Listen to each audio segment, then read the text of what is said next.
मौलवी साहब को बुलाया, हाफिज साहब को बुलाया, कहने लगे हजरत आइए, अल्लाह ताला ने औलाद से नवाजा है। कहा क्या करना है? तो आपने कहा हजरत आकर कानों में पहले अजान पढ़ दीजिए। बच्चे के कान में अजान, इस्लाम की तालीम यहीं से शुरू हो गई।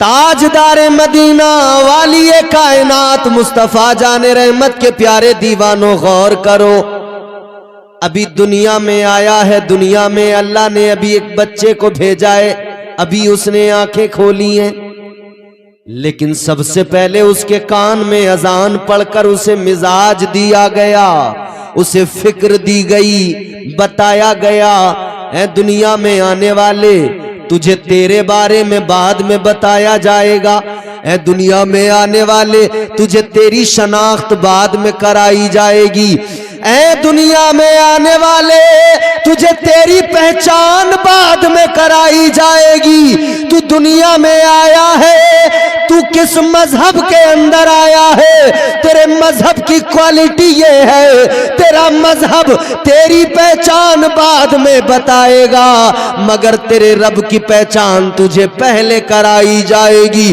तेरे रब का नाम तुझे पहले सुनाया जाएगा। कान में अजान पढ़कर अल्लाह अकबर कहकर अल्लाह का नाम उसको सुनाकर बता दिया गया, ऐ दुनिया में आने वाले दुनिया में आया है, इतना जान ले तुझे दुनिया में भेजने वाला कायनात का खालिक परवरदिगार है। सुभान अल्लाह, नारे तकबीर, नारे रिसालत, बस लगे आला हजरत हजरत अल्लामा इम्तियाज बरकाती साई किबला जिंदाबाद जिंदाबाद। बात समझ में आ रही है आपको? बात समझ में आ जानी चाहिए, बिल्कुल इत्मीनान से सुने।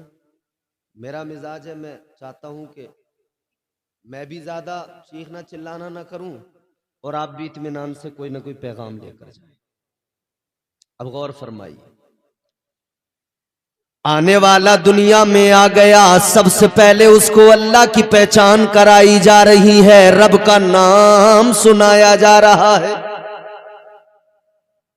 अल्लाह अकबर, अल्लाह अकबर, अल्लाह बहुत बड़ा है, यही तो है माना। अल्लाह, बोलिए अल्लाह, अल्लाह बहुत बड़ा है। दुनिया में कई लोग ऐसे भी आए, दौलत के जोम में, ताकत के जोम में, इख्तिदार के जोम में उन्होंने कहा हम बड़े। वो जो अपने आप को बड़ा कहते थे, अल्लाह ताला ने उनकी औकात उनको दिखाई।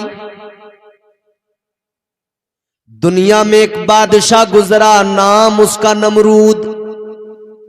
वो कहता था अना रब्बुकुमुल आला, कहता था मैं सबसे बड़ा रब हूं।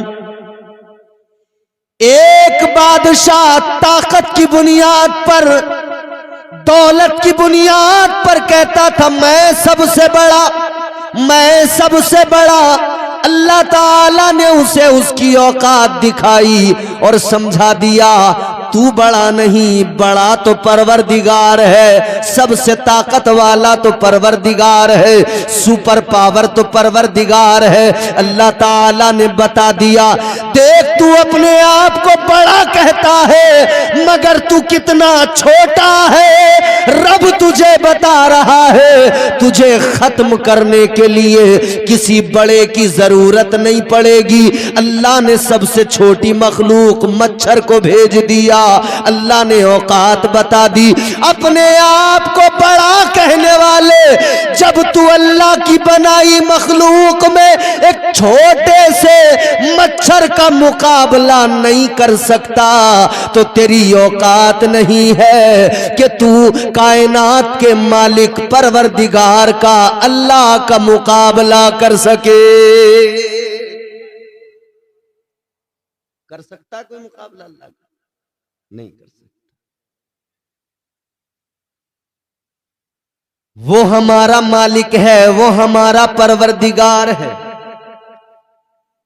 गर्दिश में कहां उसके मुकद्दर का सितारा हो, जिसको मयस्सर तेरी रहमत का सहारा। तन्हा है, अकेला है, तू यकता है, अहद है, गैरत तेरी करती नहीं शिरकत को गवारा। हक ये है कि तुझ बिन कोई माबूद नहीं है तेरे सिवा कौन मददगार हमारा। तो इंसान अपनी औकात जान ले, क्या औकात है, कुछ भी नहीं। इंसान तो छोड़िए, पूरी कायनात की औकात की बात कीजिए। फरमाया गया अल्लाह ताला की नजर में इस कायनात की औकात एक मच्छर के पर के बराबर भी नहीं है, एक मक्खी के पर के बराबर भी।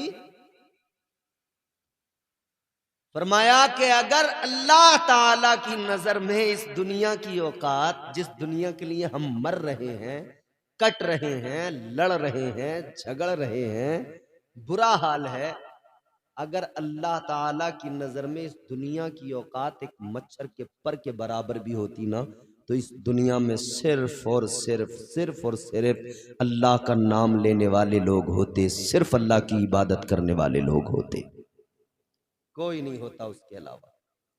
मगर अल्लाह की नजर में इस कायनात की कोई औकात है कितनी सी। आप अपनी इस दुनिया को, अपने इस प्लेनेट को देखें, कितना सा, मैप में जाकर कभी इसकी हकीकत देखिए। तो सबसे पहले अल्लाह का नाम सुनाया गया, बता दिया गया तू अल्लाह का बंदा है, तुझे दुनिया में परवरदिगार ने भेजा है। जहन करीब कीजिए, गौर से मेरी बात को सुनिए। आप बड़े जी शऊर लोग हैं, आपका गांव नगलिया अकिल मशहूर है, बड़े बड़े खुतबा यहां आते हैं, बयान करते हैं। मैं सबसे छोटा, कुछ बातें काम की बताऊंगा, सुन लेना। अल्लाह ने पैदा किया है। अब एक बात जरा गौर से सुनो, ये महफिली साले सवाब की है। हमारे जनाब नजीर भाई की बहन दुनिया से गई, एक न एक दिन हमें भी जाना। जो दुनिया में आया है उसे दुनिया से जाना जरूर है। क्या भरोसा है जिंदगानी का, आदमी बुलबुला है पानी का। कर ले जो करना है आखिर मौत है, कर ले जो करना है आखिर मौत है, एक दिन मरना है आखिर मौत है।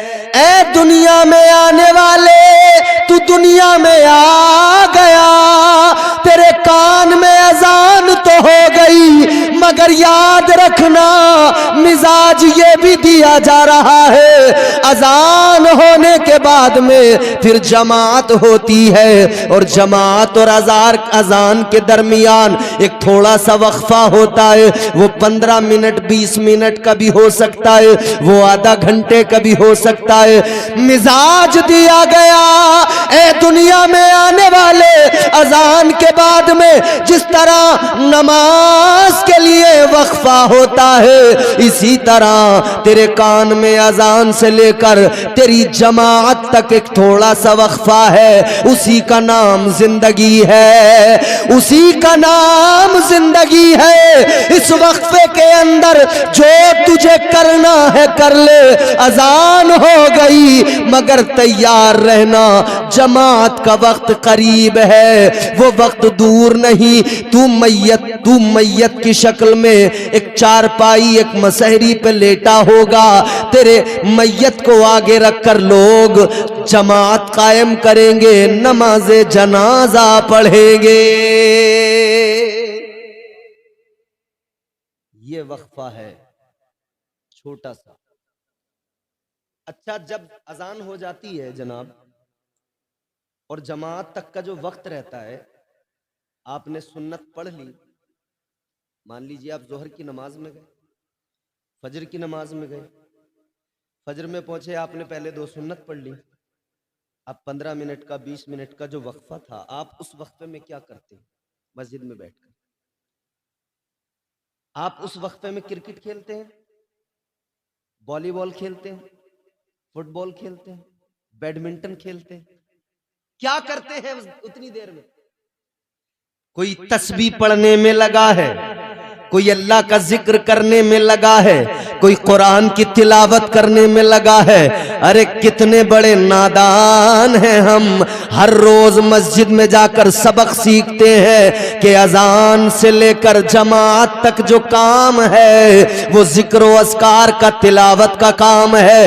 मस्जिद में बराबर करते हैं, मगर जिंदगी की अजान से लेकर जिंदगी की जमात जो मौत के साथ होगी, इस वक्फे के अंदर हम जिक्र व अस्कार भूल कर खेल तमाशे नाच गानों में लग जाते हैं। कितनी अजीब बात है। फजर में मस्जिद में जा रहे हैं, तब हमें मालूम है कि अजान से जमात तक करना क्या है, मगर जिंदगी की पहली अजान से और मौत के साथ होने वाली जमात तक इस वक्फे में भी हमें जिक्र ही करना था, इबादतें ही करनी थी, अल्लाह को राजी ही करना था, मगर हमने वो नहीं किया। हम तो खेल तमाशों में लग गए। अलग अलग तरीकों से आदमी अपना दिल बहलाना चाहता है। कोई मोबाइल में अपना घंटों का वक्त बर्बाद करके अपना दिल बहलाना चाहता है और बहलाने की कोशिश कर रहा है। कोई क्रिकेट खेल के अपना दिल बहलाना चाहता है, कोई क्रिकेट में दिल बहला रहा है, कोई लूडो खेल कर अपना दिल बहलाने की कोशिश कर रहा है, कोई बैडमिंटन खेल कर अपना दिल बहलाने की कोशिश कर रहा है, कोई गिल्ली टोल खेल कर अपना दिल बहलाने की कोशिश कर रहा है। दिल बहलाने की कोशिशों में लोग इतना आगे बढ़े कि लोग दिल बहलाने के लिए शराबें पीने लगे, दिल बहलाने के लिए अय्याशियां करने लगे, दिल बहलाने के लिए बदमाशियां करने लगे, दिल बहलाने के लिए चोरियां करने लगे, दिल बहलाने के लिए बदकारियां करने लगे। याद रखो मेरे अजीजों, बदकारियां करके दिल बहलाने की कोशिश न करो, शराबें पीकर दिल बहलाने की कोशिश न करो। दिल बहलाना है तो ऐसे बहलाओ कि दिल इधर भी बहल जाए, और जब कब्र में जाओ कब्र में भी दिल बहल जाए। आखिरत में जब परवाना जन्नत मिले, उधर जन्नत की बहारों को देखकर दिल बहल जाए। इसके लिए शराबों से दूर होना पड़ेगा, बदकारियों से दूर होना पड़ेगा, गीबत चोरी को छोड़ना पड़ेगा, जुल्म सितम को, ज्यादतियों को, हसद को छोड़ना पड़ेगा। दिल बहलाना है तो अल्लाह का जिक्र करो, दिल बहल जाएगा। दिल बहलाना है तो कुरान की तिलावत करो, अल्लाह की कसम दिल बहल जाएगा।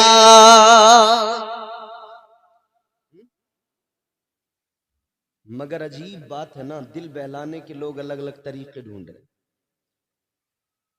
एक 20 साल का नौजवान, 25 साल का नौजवान किसी दीवार पर जकंद मार के अपना दिल बहलाना चाहता है। आप समझ रहे होंगे मेरी बात, और ना समझे हो तो मैं और आपको मिजाह में ही समझा देता हूं। ऐन से उसने आप लिखा हो, बिलखुसूस ये नौजवान ताक झांक वाले, दिल बहलाने के चक्कर में ताक झांक जो होती है, मेरे ये जो मैं सुना रहा हूं 4 मिसरे गौर से सुन ले।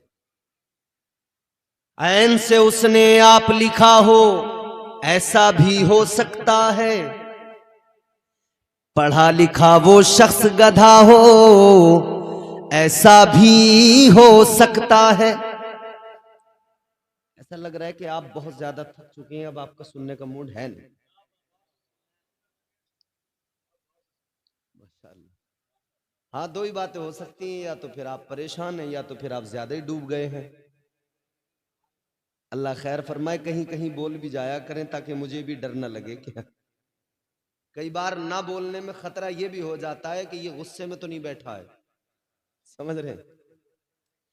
ऐन से उसने आप लिखा हो, ऐसा भी हो सकता है, पढ़ा लिखा वो शख्स गधा हो, ऐसा भी हो सकता है। गैर के घर में तू जो घुसा है अपना दिल बहलाने को, तेरे घर कोई और घुसा हो, ऐसा भी हो सकता है। अपना दिल बहलाने के चक्कर में किसी की दीवार को फांद कर अंदर जाकर अपना दिल बहलाने वाले, याद रख तू दूसरे के घर में घुसा है, अपने घर की भी फिक्र रखना, कहीं ऐसा ना हो तेरे घर में कोई और घुस के अपना दिल बहला रहा हो। अजीजा ने गिरामीउल कद्र, दिल बहलाना है तो कुरान की तिलावत से दिल बहलाओ, हो जाएगा चेहरा नूरानी और दिल में चमक आ जाएगी। हो जाएगा चेहरा नूरानी और दिल में चमक आ जाएगी। तुम रोज कलामे पाक पढ़ो, सांसों में महक आ जाएगी। अल्लाह ने जिंदगी दी है मगर बड़े सलीके से गुजारो। अच्छा, अल्लाह ने पैदा भी किया है, मौत भी वही देता है उसके हुक्म से। जिसका वक्त हो गया उसे दुनिया से चले जाना है।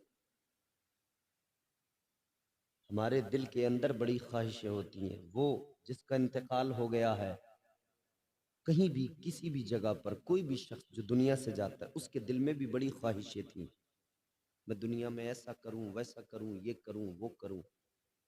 ख्वाहिशें कभी तकमील उनकी मुकम्मल होती नहीं, खत्म ही नहीं होती, बढ़ती रहती हैं, बढ़ती रहती हैं। मगर एक दिन मौत आ जाती है। सोचने वाली बात यह है, मौत आती क्यों है, बंदा मरता क्यों है, क्या है फलसफा मौत का। हजरत मूसा अलैहिस्सलाम अल्लाह के पैगंबर हैं। अल्लाह की बारगाह में उन्होंने सवाल किया था।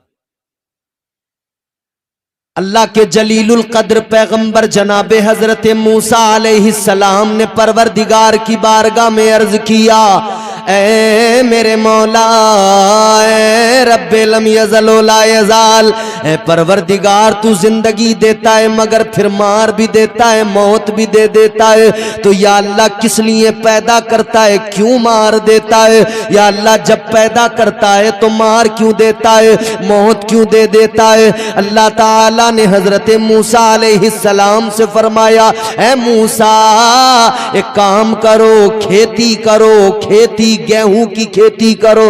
हजरत मूसा अलैहिस्सलाम को हुक्म रब मिल गया, गेहूं की खेती करो। हजरत मूसा अलैहिस्सलाम ने खेत तैयार किया, जमीन हमवार की, दाना जमीन में डाल दिया, जमीन में गेहूं के दाने डाल दिए गए।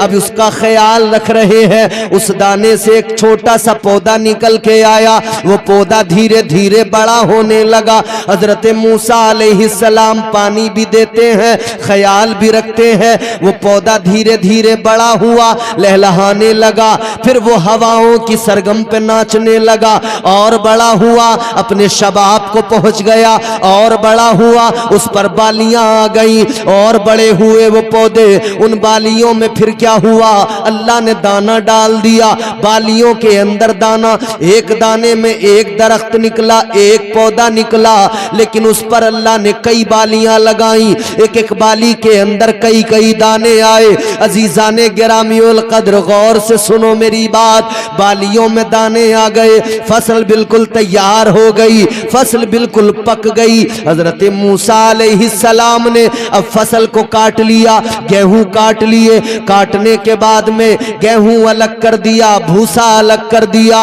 अल्लाह ताला ने फरमाया, ऐ मूसा मैंने तुम्हें खेती करने का हुक्म दिया था, मैंने तुम्हें फसल उगाने का हुक्म दिया था, तुम्हें ये कहां से दिमाग में बात आई कि तुमने इसको काट भी दिया, दाना और भूसा दोनों अलग कर दिए। अर्ज करने लगे, मौला ऐ मेरे परवरदिगार, जब तक ये पौधा छोटा था तब तक मैंने इसको नहीं काटा, ये जवान हुआ, शबाब पे आया, मौला मैंने इसको नहीं काटा, लेकिन या अल्लाह फिर एक वक्त वो आ गया कि जरूरी हो गया, दाना अलग कर दिया जाए, भूसा अलग कर दिया जाए। ए अल्लाह, अगर मैं दाना और भूसा अलग न करता तो फिर नतीजा ये निकलता, अगर मैं फसल न काटता सारी फसल सूख जाती, दाना भी सूख कर खत्म हो जाता। आगे ये अगर बारिश हो जाती तो दाना गलकर सड़ जाता, खराब हो जाता, न भूसा रहता न दाना रहता, सारी फसल खराब हो जाती। अल्लाह ने फरमाया मूसा ये बताओ, ये सोच, ये इल्म कहां से आया, ये ख्याल कैसे आया, ये फिक्र कहां से मिली। अर्ज करने लगे मौला तू मेरा मालिक है, तू परवरदिगार है, या अल्लाह ये अक्ल तूने अता फरमाई, सोचने समझने का मादा तूने अता फरमाया। ऐ परवरदिगार ये समझ तूने अता की, ये फहम फरासत तूने अता की। अल्लाह ने फरमाया ऐ मूसा मेरी अता करदा फहम फरासत की बुनियाद पर तुम इतना जान गए कि जब वक्त आए तो दाना और भूसा अलग कर देना चाहिए। तो मैं तो तुम्हारा रब हूं, मैं तो कायनात का खालिक हूं, मैं तो सबसे बड़ी ताकत हूं, मैं तो सुपर पावर हूं। ऐ मूसा तो फिर मैं भी तो जानता हूं कि कब जिस्म के भूसे को रूह के दाने को अलग करना है।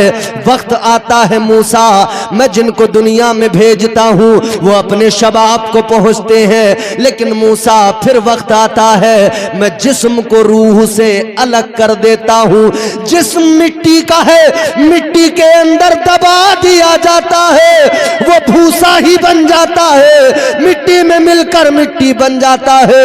अल्लाह फरमाता है ये तुम्हारे परवरदिगार की हिकमत है, ये तुम्हारे रब की कुदरत है। वक्त आने पर जिस तरह तुम बालियों से दाना भूसा अलग करते हो, उसी तरह तुम्हारा रब जिस्म से रूह को और जिस्म को अलग कर दिया करता है।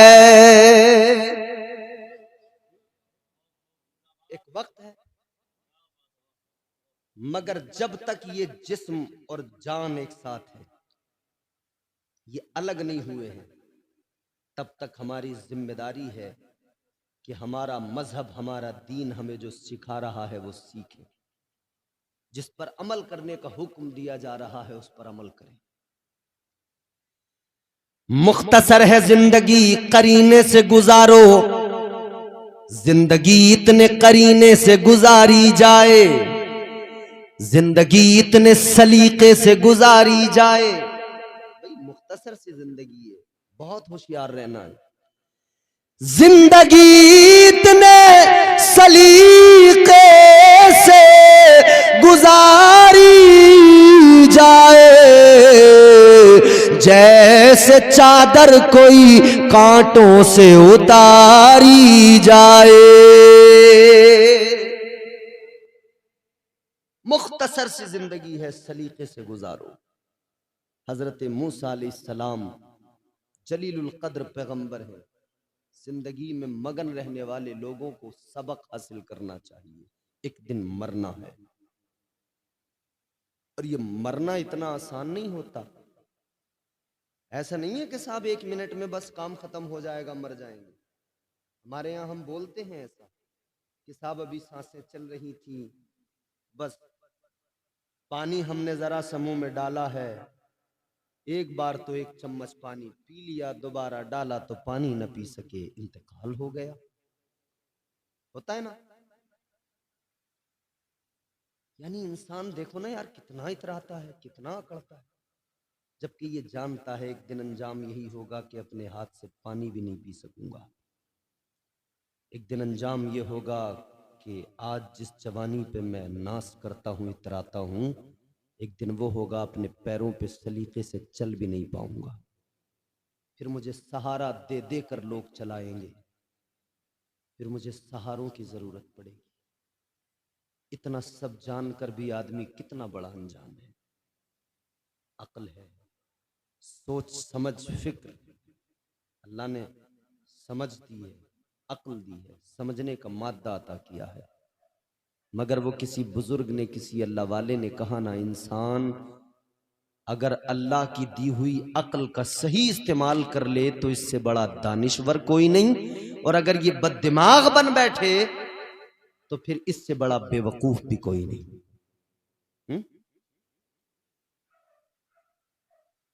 मैं बारहा सुनाता हूं, अल्लाह ने जिंदगी दी है, मौका दिया है, उसका शुक्र अदा करते हुए जिंदगी गुजारो और रब को राजी करो, अपने रब की पहचान करो। रब हम पर बड़े एहसान फरमाता है। बेवकूफ ना बने, अक्लमंद बने। अल्लाह बड़ा प्यार करता है। कितना फरमाया गया, अल्लाह ताला अपने बंदों से 70 माओं से ज्यादा मोहब्बत फरमाता है। कितनी? ए बेटा,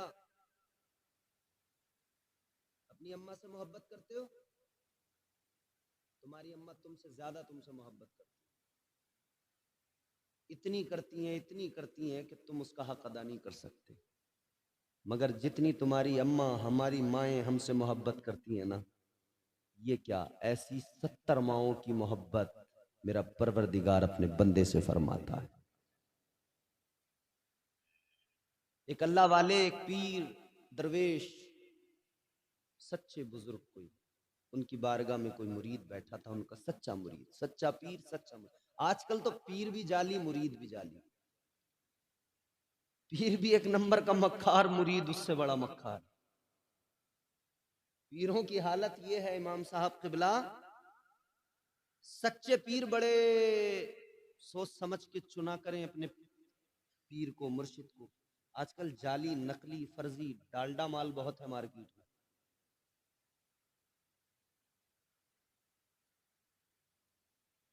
ऐसे ऐसे पीर मिलेंगे कि दिन भर अपना तमाम अच्छा हट्टा कट्टा मोटा ताजा होगा, चलता फिरता रहेगा, खाता पीता रहेगा, और नमाज की बात आएगी तो नमाज एक वक्त की नहीं पड़ेगा।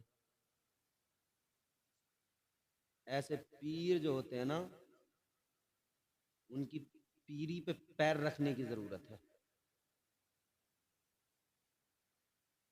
एक पीर मुझे मिला था, बड़ा मोटा ताजा था। जिसने बुलाया था वो हम इमामत करते थे, तो उसने कहा इमाम साहब आपकी दावत है। हम चले गए। मैंने कहा भाई कोई पीर साहब आए। हमने जाके पीर साहब से दुआ सलाम की। पीर मोटा ताजा, बेहतरीन, हट्टा कट्टा फरबा।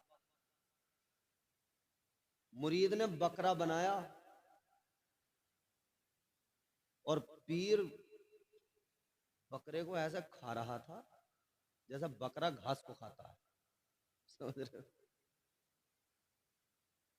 पीर ने मियां बकरा उधेड़ दिया, खा पी के बढ़िया, बिल्कुल बेहतरीन खा पी के जरा सा टहला, और जब जुहर की अजान हुई ना, जैसी अजान, अल्लाहु अकबर, अल्लाहु अकबर, उधर मस्जिद में अजान हुई, इधर पीर साहब ने अपना मौसम बनाया। अजान मुकम्मल हुई, पीर चारपाई पे लंबा लंबा। पीर साहब अजान होते ही लेट गए। हो सकता है 5-10 मिनट के लिए लेटे हों, फिर उठ के नमाज पढ़े। मैंने जो देखा तो पीर लेट के नियत कर रहा है, अल्लाहु अकबर, चरपाई पे लेट के। हजरत, मैं बोला उसके मुरीद से, मैंने कहा ये क्या चक्कर है? तेरा पीर अच्छा भला मोटा ताजा तंदुरुस्त अभी चल फिर रहा था, दौड़ रहा था, खाना खा के टहल रहा था, अजान होती लंबा लंबा चारपाई पे अल्लाहु अकबर। बोले वो पीर साहब से खड़ा नहीं हुआ जाता। अच्छा, मैंने कहा इस कमबख्त से खड़ा नहीं हुआ जाता तो बैठा भी नहीं जाता क्या इससे? अभी तो बैठ के इसने बकरा खाया है। अगर खड़े होने की ताकत जिस्म में बिल्कुल नहीं है, खड़ा नहीं हो सकता, तो लेटने का हुक्म थोड़ी ये बैठ के पढ़। मैंने कहा अभी तो ये टहल रहा था खा के, इसकी टांगें बराबर काम कर रही थी, और मैं कह रहा हूं अगर इसके घोड़े बिल्कुल फेल हो गए, टांगें अगर बिल्कुल खराब हो ही गई, बैठ के तो पढ़ सकता था, बैठ के भी नहीं पढ़ी। लंबा हो गया चारपाई पे, पता लग गया फर्जी है। ऐसे फर्जी बहुत मिलेंगे। खुद को बचाना। जो रोटी यहां खाएंगे, मुर्गे की टांगे यहां खाएंगे, और कहेंगे नमाज तो हम काबे में जाके पढ़ते हैं, नमाज तो हम मक्का शरीफ मस्जिद हराम में पढ़ते हैं। बस जैसे ही इतना कहे ना काबे में पढ़ते हैं, बस कह देना कि भाई जब तू नमाज काबे में पढ़ सकता है, नमाज तू अरब में जाके मक्का शरीफ में पढ़ सकता है, तो भाई तुझे यहां से अच्छे खाने के होटल वहीं मिलेंगे, यहां से अच्छे इंतजाम वहीं मिलेंगे। हमने तो हाजियों से सुना है, उम्रा पे जाने वालों से सुना है, वहां कोई भी चला जाए भूखा कभी नहीं मर सकता है। मक्का और मदीना में कभी कोई भूखा नहीं मर सकता है। तो वहां बहुत कुछ मिलता है भाई। जब नमाज वहां पढ़ता है तो आते टाइम खाना भी खा के आया कर। जब नमाज वहां पढ़ता है तो खाना खाने इधर क्यों आता है? तो याद रखें, पीर सच्चा मिलना इस दौर में, पीर सच्चा तलाश करें। पीर सच्चा मिलना इतना आसान नहीं होता। बहरहाल सच्चा पीर था, सच्चा मुरीद था। मुरीद ने कहा, वो पीर ने मुरीद से एक सवाल किया। अल्लाह वाले ने फरमाया एक सवाल है। जी हुजूर क्या है? कहा जरा ये बताओ, अगर अल्लाह ताला तुम्हारी मां को बरोज़े हश्र, तुम्हारी मां को अल्लाह ताला ये इख्तियार दे दे, ये पावर दे दे कि वो अगर चाहे तो तुम्हें जन्नत में भेज दे, वो अगर चाहे तो तुम्हें दोज़ख में भेज दे, यानी फैसला अगर वो करे तुम्हारा मैदान महशर में, तो ये बताओ तुम्हारी माँ तुम्हें कहाँ भेजेगी, जन्नत में या दोज़ख में? सवाल। अब ये सवाल अगर मैं आपसे करूं कि अगर कयामत मैदान महशर में अल्लाह ताला माओं को इख्तियार दे कि वो चाहे तो दोज़ख में भेज दे, वो चाहे तो जन्नत में, तो दिल पे हाथ रख के बताना माँ कहाँ भेजेगी? जोर से, जरा जोर से बताएं। जिन्हें जन्नत में जाना है वो शर्माए नहीं। जन्नत में भेजेगी, ये हमारे दिल ने कहा, ये हमारे दिल ने कहा, हमारे यकीन ने कहा, हमारे माँ के साथ जो हमारा रिश्ता है ममता का, उस रिश्ते ने कहा। अब गौर करें, अल्लाह वाले ने मुरीद से कहा अगर मैदान महशर में अल्लाह तुम्हारी माँ को इख्तियार दे कि वो चाहे तो जन्नत में भेज दे, वो चाहे तो दोज़ख में भेज दे, बताओ तुम्हारी माँ तुम्हारे लिए क्या फैसला करेगी? तुम्हारी माँ तुम्हें कहाँ भेजेगी? इतना सुना तो मुरीद ने कहा, ए अल्लाह वाले, माँ तो माँ होती है, माँ की ममता के समंदर की गहराई इतनी है कि उसे नापा नहीं जा सकता। माँ के प्यार को, माँ की मोहब्बत को तोला नहीं जा सकता। कहने लगे, ए अल्लाह वाले, ए मेरे पीर, ए मेरे मुर्शिद, माँ बड़ा प्यार करती है औलाद से, माँ अपने बच्चों से बड़ी मोहब्बत किया करती है। कहने लगे, माँ तो माँ है, अगर माँ को अल्लाह ने इख्तियार दिया, यकीनन माँ हर हाल में जन्नत में दाखिल करेगी। कहने लगे, माँ यकीनन जन्नत का फैसला करेगी। इतना सुना तो पीर मुस्कुराने लगे, हंसी आ गई। फिर जरा देखा तो गमगीन हो गए, आंखों में आंसू भी आ गए। मुरीद ने कहा, हुजूर मामला क्या है? अभी पहले आप मुस्कुराए, अब आपकी आंखों में आंसू आ गए, अब आपकी आंखें अश्कबार हो गई। मेरी तरफ देखकर ये जुमला गौर से सुन लेना। अल्लाह वाले ने फरमाया, सुनो, ये माँ की ममता है जिसकी बुनियाद पर तुमने कहा कि माँ जन्नत में दाखिल करेगी, माँ इतना प्यार करती है जन्नत में दाखिल करेगी। अल्लाह वाले ने फरमाया, सुनो, हंसी इसलिए आई, इसलिए मुस्कुराया कि इंसान कितना बड़ा अक्लमंद है, इसे समझ में आता है माँ की मोहब्बत क्या है, माँ की ममता क्या है, माँ का प्यार क्या है, ये जानता है, समझता है, बखूबी वाकिफ है। अजीजाने गिरामी उल कद्र कहते हैं, मगर अगले ही वक्त मेरी आंख में आंसू इसलिए आया, अगले ही पल मेरी आंखें इसलिए अश्कबार हो गई कि मैं ये सोचने लगा कि आदमी, इंसान इतना बड़ा अक्लमंद है और फिर बेवकूफ भी इतना बड़ा है, इतना बड़ा बेवकूफ है। एक एक माँ की ममता को, एक माँ के प्यार को समझता है, एक माँ की ममता इसे समझ में आती है, एक माँ का प्यार समझ में आता है। ये कहता है माँ जन्नत में दाखिल करेगी, मगर बेवकूफ इतना बड़ा एक माँ की ममता को समझता है, और जो रब 70 माँओं से ज्यादा प्यार करता है उस परवरदिगार की मोहब्बत को नहीं समझता।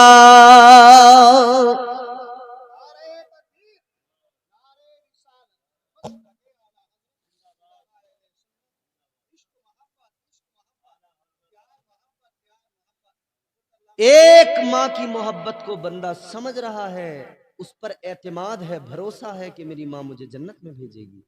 और जो रब 70 माँओं से ज्यादा प्यार करता है उसकी मोहब्बत पे एतमाद क्यों नहीं, उसकी मोहब्बत पे भरोसा क्यों नहीं कि मेरा रब मुझे जन्नत में दाखिल करेगा। याद रखना अजीजो, अल्लाह ताला ने कुरान मजीद में ऐलान फरमा दिया, मा यफ़अलुल्लाहु बिअज़ाबिकुम लइन शकरतुम व आमनतुम व कानल्लाहु शाकिरन अलीमा। अल्लाह का कुरान कहता है, ए बंदो, अल्लाह ताला तो तुम्हें जन्नत में दाखिल करना चाहता है, अल्लाह तो तुम्हें अजाब से बचाना चाहता है। अल्लाह ताला तो चाहता ही नहीं, रब की मशीयत गवारा ही नहीं करती कि तुम पर अजाब किया जाए, तुम्हें अजाब में मुब्तला किया जाए। तो फिर ये अजाब जो तुम्हें होगा या जिसको तुम बुला रहे हो, ये तुम्हारा अपना मामला है, ये तुम खुद अपने लिए मुसीबतें जमा कर रहे हो। अल्लाह का कुरान कहता है, वमा असाबकुम मिन मुसीबतिन फबिमा कसबत अयदीकुम व यअफू अन कसीर।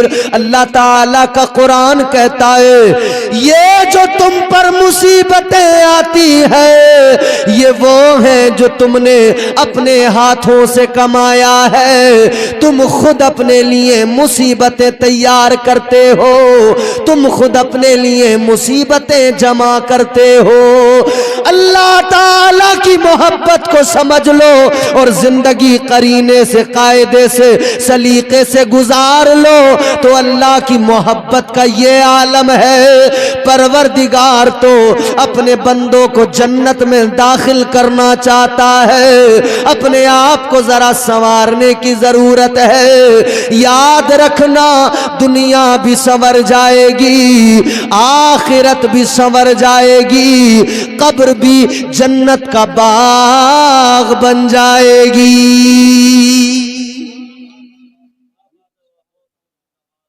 मगर पहले अपने आप को जरा बेहतर करें, पहले अपने अंदर झांक कर देखें हम क्या है। हर इंसान मगरूर है, हर इंसान में अनानियत है। शराब आम हो गई, जुआ आम हो गया, नशा आम हो गया। 18-18 साल के, 20-20 साल के जवान लड़के आज शराब पीने लगे बियर के नाम पर। नगलिया आकिल वालों, आपके यहां से भी कितने लोग हैं, कोई पंजाब में रहता है, कोई दिल्ली में रहता है, कोई बिहार में रहता है, कोई उड़ीसा में रहता है, कोई मुंबई में रहता है। माँ बाप भेजते हैं किस लिए? कि ये जाएगा, कमाएगा, हमारा सहारा बनेगा। कितने ऐसे जिन्हें बुरी सोहबतों ने तबाह कर दिया, बर्बाद कर दिया। घर से कमाने के लिए गए थे, शराबी बन के लौटे। घर से कमाने के लिए गए थे, शराबी बन के लौटे, जुआरी बन के लौटे, नशेड़ी बन के लौटे। गलत सोहबतों ने बर्बाद कर दिया, तालीम की कमी ने बर्बाद कर दिया, फिक्र बेदार न हो सकी, शऊर बेदार न हो सका, गलत संगतों ने बर्बाद कर दिया। अच्छा, ये दोस्ती का जो चक्कर है ना, ये भी बड़ा खतरनाक है।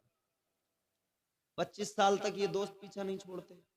दोस्ती के स्टेटस लग रहे हैं मोबाइलों में, दोस्त के लिए जान दे देंगे, दोस्त अगर आधी रात पुकारे चले जाएंगे, और होता भी है। दोस्त के पास बुलेट है ना, किसी दोस्त के पास अगर बुलेट है दूर दूर भी, तो फिर आने दो कोई शादी अपनी रिश्तेदारी में, दोस्त की बुलेट लेके फिर जाएंगे। देखो दोस्त की बुलेट है और उड़ना इनका देखो, ये उड़े उड़े फिर रहे हैं। पल्सर मांग के लाए हैं मगर उड़ना इनका देखो, अपने आप को रामपुर का नवाब समझ रहे हैं। दोस्तों की संगतों ने इतना बर्बाद किया, 25 साल खराब हो गए, न पढ़ सके, न तालीम हासिल कर सके, न कुछ और कर सके। अम्मा अब्बा परेशान, जब ज्यादा परेशान हुए तो फिर किसी ने मशवरा दे दिया, ये दोस्तियां ये यारियां तभी छूटेंगी, इसका निकाह कर दो, इसकी शादी कर दो। तो अम्मा अब्बा ने कहा चलो भाई इसकी शादी करो। उन्होंने सोचा था शादी कर देंगे तो ये दोस्त यार जो है सब छूट जाएंगे। माँ बाप ने शादी कर दी, दोस्त यार तो छूट गए, मगर मेम साहब जो आई वो बड़ी खतरनाक निकली। उन्होंने आके घर में महाभारत शुरू कर दी। अम्मा अब्बा फिर परेशान। 25 साल तक तो दोस्तों ने परेशान रखा, शादी हो गई तो मेम साहब आ गई, उन्होंने परेशान रखा। कुल मिला के माँ बाप बुढ़े हो गए, सुकून न मिल सका औलाद से। क्यों? माँ बाप की इसमें सबसे बड़ी कमी ये थी कि जब वो बच्चा तेरी आगोश में था, माँ की आगोश में था, तब माँ उसकी तरबियत नहीं कर पाई। जब वो बाप की उंगली पकड़ के चलना सीख रहा था, तब बाप उसकी तरबियत नहीं कर पाया। तरबियत न करने का नतीजा ये निकला कि तुमने एक बेटे की तरबियत नहीं की, उसके सबब तुम्हारी पूरी जिंदगी मुश्किलों भरी हो गई। अपनी बुढ़ापे को अगर बेहतर बनाना है तो औलाद को अच्छा बनाओ, इल्म दीन औलाद को दो, अपने बच्चों को पढ़ाओ, कुरान सिखाओ। वरना याद रखना, ये जब रात को दोस्त आता है, फोन करता है कि भाई बाहर चौराहे पे खड़ा हूं आ जा, तुम अगर बिस्तर पे बीमार पड़े हो, ये दवाई देने को तैयार नहीं, 2 घूंट पानी देने को तैयार नहीं, लेकिन ठंड में सुकड़ता हुआ दोस्त की खातिर चौराहे पे जरूर पहुंचेगा।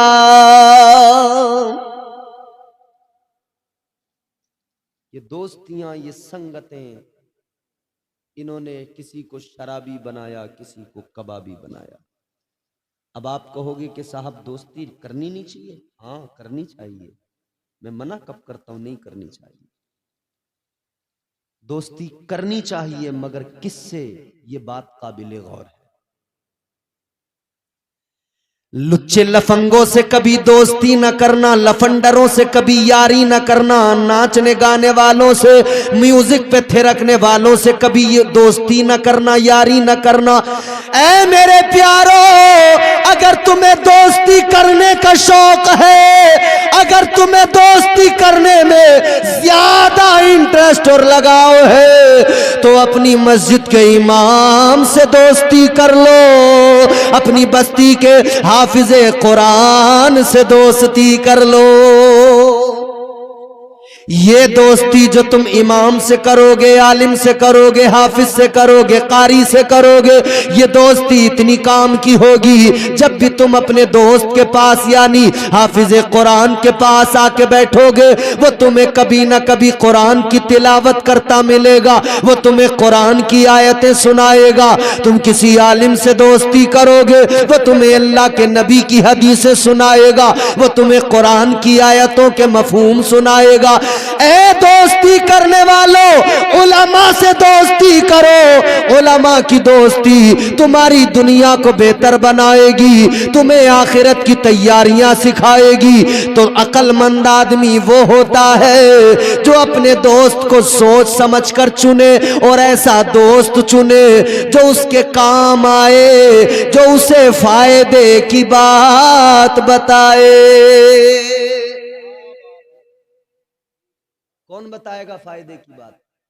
ये उलमा बताएंगे जिनके सीने में इल्म कुरान है, मुस्तफ़ा जान रहमत की तालीमात जिनके सीने में है। ये मेरे हुजूर की तालीमात ही इंसान को उसके मनसब तक और उसके और इंसान कोई ऐसा नहीं है कि इंसान का मनसब ये है, इंसान का ओहदा ये है कि अल्लाह ने इसे अशरफुल मखलूकात बनाया है। मगर मामला क्या है जानते हो ना, अल्लाह ने इसे साथ साथ आजमाइशों में भी डाला है। अल्लाह ताला ने इंसान को अशरफुल मखलूकात बनाया, मस्जूद मलाइक बनाया, मस्जूद मलाइका बनाया।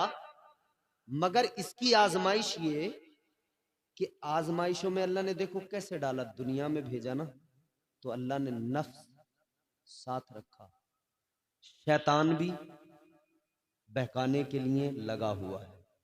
अब यहां इम्तिहान है, यहां आजमाइश है, यहां आजमाइश है। ये अपने आप को बचाएगा या नहीं, अपने नफ्स पे कंट्रोल करेगा या नहीं। कहीं ऐसा तो नहीं कि दुनिया की रंगीनियों में गुम हो जाएगा, दुनिया की रानाइयों में खो जाएगा। और अल्लाह ने फिर देखो करम भी कितना किया, आजमाइश में भी डाला, आजमाइश में भी डाला। और करम कितना, अल्लाह ताला ने आजमाइश में डाला तो करम भी इतना फरमाया, तौबा का दरवाजा भी खोल दिया। ऐ बंदे, अगर शैतान के बहकाने पर तू बहक गया और गुनाह तूने कर लिया तो तौबा का दरवाजा खुला है, वापस आ जाना, तौबा कर लेना, रो के आंसू बहा देना, तेरा रब तेरे गुनाहों को मुआफ फरमा देगा। तू तौबा कर लेना, तौबा का दरवाजा खुला है। और देखो एक ये कर्म हुआ। अच्छा कर्म देखे, फिर अल्लाह ने अंबिया भेजे, रसूल भेजे, और फिर हम गुनहगारों के लिए अपना प्यारा महबूब भेज दिया, हिदायत के लिए, रहनुमाई के लिए। सबसे बड़ा करम, अल्लाह का सबसे बड़ा फजल, उसने अपना प्यारा महबूब भेज दिया। बंदो अब सुनो, मिजाज अल्लाह ताला ने दिया, फिक्र अल्लाह ने बेदार की। ऐ मेरे बंदो, शैतान बहकाएगा, तुम्हारा नफ्स भी बहकाएगा, मगर बहक न जाना, मेरे महबूब के दामन को पकड़ लेना, मेरे महबूब की तालीमात पर अमल कर लेना, मेरे महबूब की सीरत पर अमल कर लेना। याद रखना, अगर तू मेरे महबूब का हो गया, अगर तू उनका गुलाम बन गया तो शैतान तेरा कुछ नहीं बिगाड़ पाएगा, कुछ नहीं बिगाड़ पाएगा। सुभान अल्लाह। अच्छा फिर देखें करम वाला है करम। फिर अल्लाह ने सहाबा की जमात, ताबईन की जमात, तबे ताबईन की जमात, फिर अल्लाह ने औलिया की जमात। किस लिए? किस लिए? कि तुम्हारी जिंदगी बेहतर हो, तुम्हारी हिदायत होती रहे, तुम्हें नसीहतें मिलती रहें, तुम्हें तालीम मुस्तफ़ा से आरास्ता किया जाता रहे।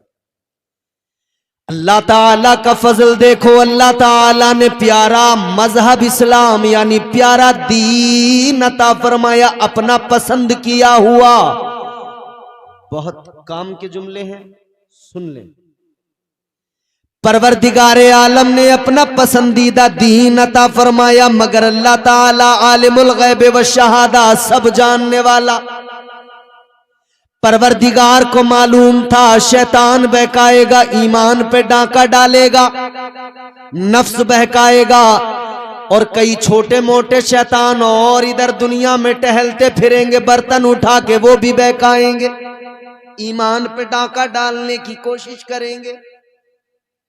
परवरदिगारे आलम ने करम ये फरमाया, अल्लाह ने दीन दिया, दीन पे कोई डाका न मार ले। अल्लाह ने दीन की हिफाजत के लिए जहां दीन दिया, दीन की हिफाजत के लिए मुहियुद्दीन दिया। अल्लाह ने अपना प्यारा दीन दिया, दीन की हिफाजत के लिए अजमेर में ख्वाजा मोइनुद्दीन दिया।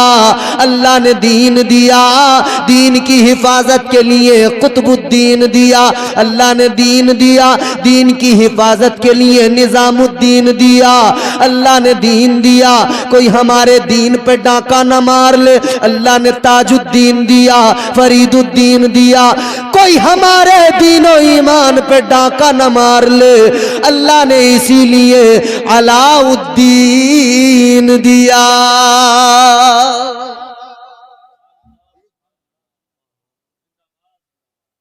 बात खत्म करते हैं। हमारे नजीर भाई की एक फरमाइश थी और शायद मैं अब उस मकाम पे पहुंच गया हूं कि उस फरमाइश को पूरा कर सकता हूं इख्तिसार के साथ। अल्लाह ने ख्वाजा मोइनुद्दीन दिया। हिंदुस्तानियों, अपनी किस्मत पे नाज करो। हिंदुस्तान के, भारत के मुसलमानों, अपनी किस्मत पे नाज करो। दज्जाली मीडिया बार बार सवाल करता है, वंशज किसके वंशज हैं आप, किसके वंशज हैं आप, किसके वंशज हैं आप? बाबर के वंशज हैं, फलां के वंशज हैं? दज्जाली मीडिया हमारा, इस मीडिया ने तबाह कर दिया। मगर मैं ये कहना चाहता हूं, हमसे ये सवाल न करो हम किसके वंशज हैं। इतना जान लो, हम उसकी औलाद हैं जिसे अल्लाह ने जन्नत से भेजा जमीन पर, तो उसका पहला कदम हिंदुस्तान की सरजमीन पर रखा गया था। आज श्रीलंका है अलग, कल तो इसी मुल्क का हिस्सा था। अच्छा, एक और अजीब तमाशा हजरत, हम किसी बादशाह की कोई तरफदारी तो कर नहीं रहे हैं, मगर एक बात कहना चाहते हैं, बड़ी दिक्कत होती है। वहां से आए आक्रमण कर दिया, वहां से आए आक्रमण कर दिया। बाबर आया, उसने आक्रमण कर दिया। होता है नहीं? सुनती नहीं आप लोग? मोबाइल में आप सुनते रहते होंगे ऐसी न्यूज, बाबर ने आकर ये तोड़ दिया, वो तोड़ दिया, बाबर आया, बाबर आया, बाबर। कहां से आया? कहते हैं अफगानिस्तान से आया। अकल मारी गई, पत्थर अकल पे पड़ गए। अबे आज अफगानिस्तान अलग मुल्क है, कल तो हिंदुस्तान का हिस्सा था। कल अफगानिस्तान इसी मुल्क का हिस्सा था, तो अगर बाबर अफगानिस्तान से आया था तो दर हकीकत वो भारत का ही रहने वाला तो था, क्योंकि कल तो अफगानिस्तान भारत का हिस्सा था। खैर, हम फिर भी किसी की वकालत बादशाह की नहीं कर रहे, मगर हां, हम बाबर बादशाह की बादशाहत की बात नहीं करते, मगर हम ख्वाजा गरीब नवाज की हुकूमत की बात करते हैं। मेरे ख्वाजा की हुकूमत कल भी थी, आज भी है, और भारत पर गरीब नवाज की हुकूमत सुबह कयामत तक रहेगी। तुम तो आले रसूल हो ख्वाजा, तुम तो आले रसूल हो ख्वाजा, बाग़े जन्नत का फूल हो ख्वाजा। आज हम कलमा पढ़ते हैं इसलिए कि हमें कलमा ख्वाजा ने पढ़ाया है। मस्जिदों में अजानें होती हैं इसलिए कि ये अजान मस्जिदों में कैसे होती है ये गरीब नवाज ने सिखाया है। आज ये जो कुरान की तिलावतें घर घर हो रही हैं, मदारिस में हो रही हैं, ये कुरान की तिलावत गरीब नवाज ने सिखाई है, ताजदार अजमेर ने सिखाया है। ये अजमेर के बादशाह का सदका है। हम पियादे हैं वजीरों में गिने जाते हैं, चिश्तिया दर के फकीरों में गिने जाते हैं। जब से ख्वाजा ने इनायत की नजर डाली है, कांच के टुकड़े थे हीरों में गिने जाते हैं।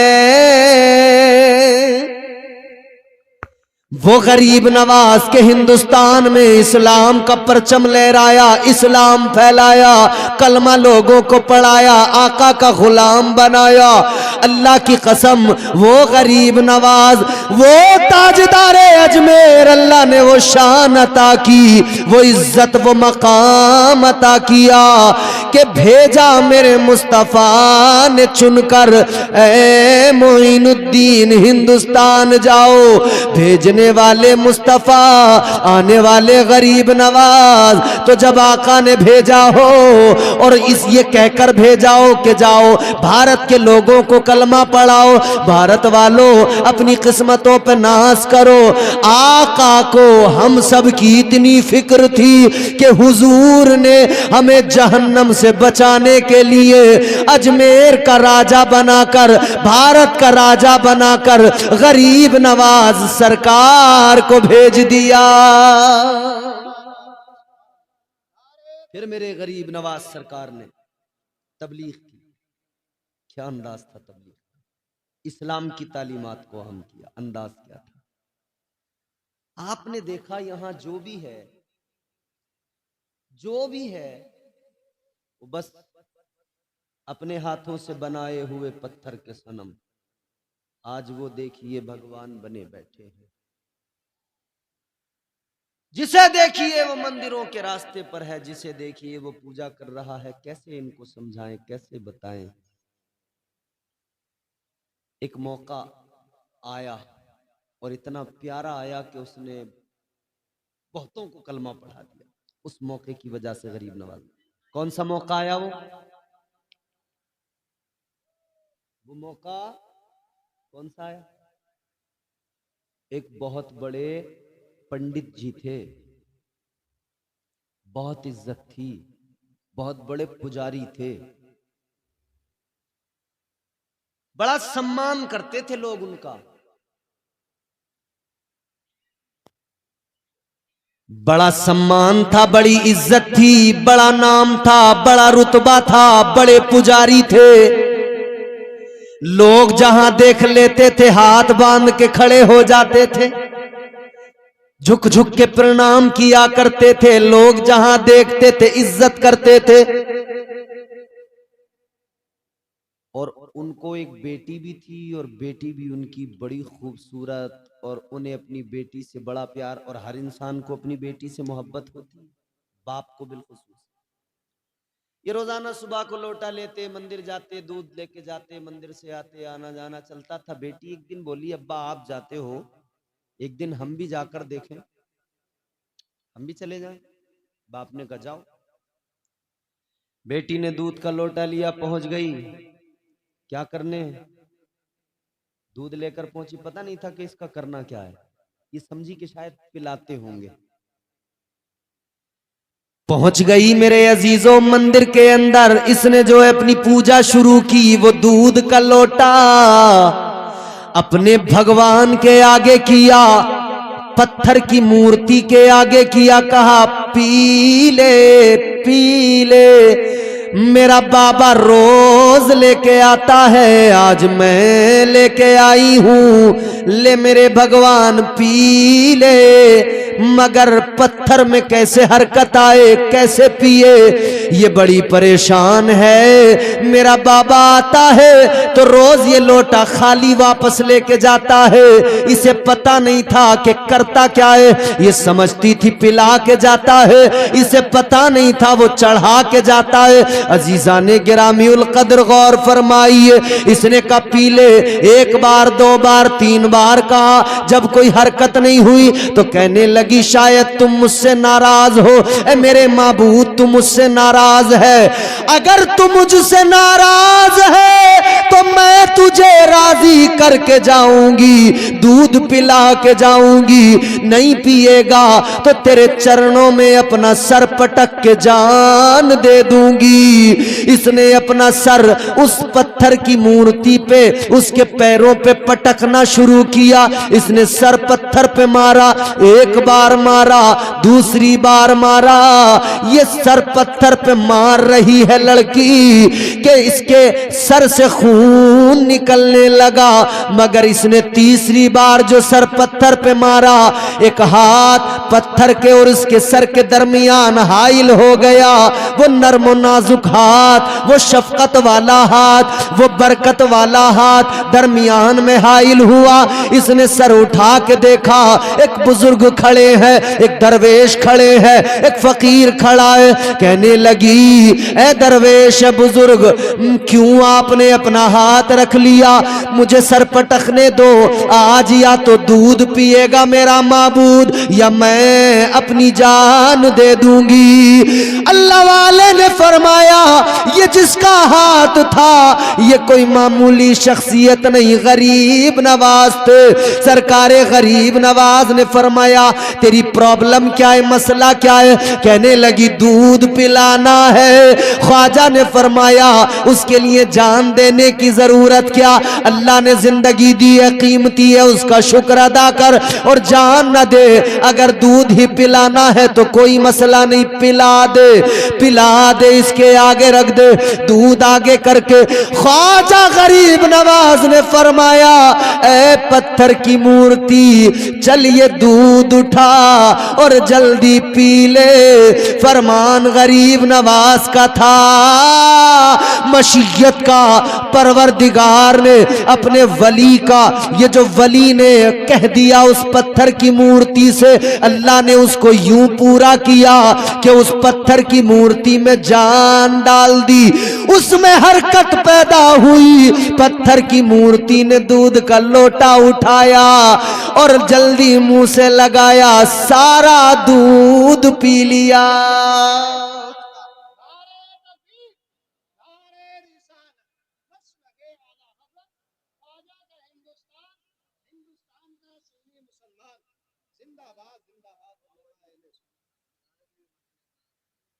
सारा दूध पी लिया, लड़की खुश, लोटा उठाया, अपने घर की तरफ चली।